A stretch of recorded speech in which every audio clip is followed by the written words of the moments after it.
Hola, mi nombre es Vallivana Murgui y me encuentro con este fondo maravilloso. Es la fachada de la iglesia del municipio de Concepción, en el corazón de la Chiquitanía, en Bolivia.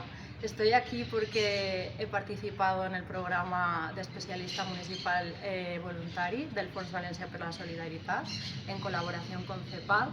He podido realizar una estadía, una asistencia técnica durante todo un mes para poder colaborar con el SLIM y la Defensoría de la Niñez y Adolescencia de aquí del municipio de Concepción para crear la estructura de dirección de género y de esa manera poder brindar un mejor servicio a los niños, niñas y mujeres de este municipio.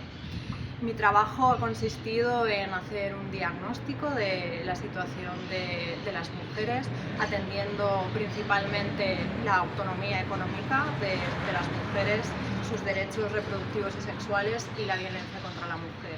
Esto me ha permitido conocer a todas las organizaciones de mujeres que se encuentran en el municipio, artesanas, así como otros actores, ¿no?, de los servicios productivos del municipio.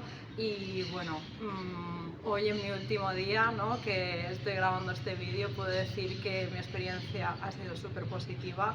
Me ha permitido, bueno, pues tanto hacer capacitaciones como recibir, ¿no?, otras miradas y otras estrategias para abordar este trabajo tan duro y tan bonito a la vez. Y hoy estamos concluyendo, ¿no?, esta estadía con un encuentro de la red de promotores y promotoras comunitarias, así que toda una experiencia y un gran final para esta estancia.